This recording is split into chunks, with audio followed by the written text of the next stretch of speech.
আসসালামু আলাইকুম রহমতুল্লাহ। আপনারা সবাই কেমন আছেন? আশা করি আলহামদুলিল্লাহ ভালো আছেন। আমি আলহামদুলিল্লাহ ভালো আছি। আপনাদের সামনে একটা নতুন মজার নাস্তা নিয়ে চলে আসলাম। সুজি দিয়ে প্রথমে 1 কাপ সুজি দিয়ে দিব। সুজি দেওয়ার পর এখানে 1/2 কাপ চিনি দিব। চিনি দিয়ে পরিমাণ মতো লবণ, তারপরে পানি অ্যাড করে এটাকে নাড়াচাড়া করে ভালো করে ঢেকে রেখে দিব। ঢাকার পরে একটু যখন সুজি নরম হয়ে তখন ডিমটা ফেটে নিব। তারপরে এখানে ময়দা দিয়ে দিব। 1/2 কাপ পরিমাণ ময়দা অথবা আটা যেটা চান সেটা দিতে পারেন। তারপর এটা দিয়ে আবার ভালো করে ফেটে নিব।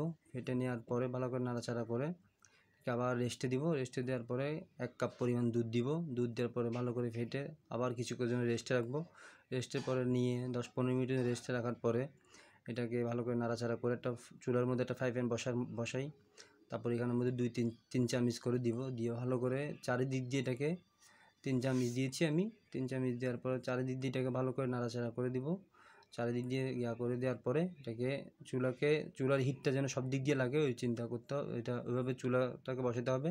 এটা চাইলে হাত দিয়ে তুলতে পারবেন এবং হাত দিয়ে তোলা যায়, তেল দেওয়ার কোনো প্রয়োজন হবে না। তো হয়ে যাওয়ার পরে এরকম ছিদ্র হয়ে যাবে। তো এটাকে হাত দিয়ে তুলে নিব। গরমের কারণে আমি হাত দিয়ে তুলতে পারতেছিলাম না, এখানে চামচের সাহায্য নিয়েছি। তো এটাকে ভালো করে তোলার পরে দেখেন কীভাবে উঠে যায়। একটু গরম লাগছিল হাতে।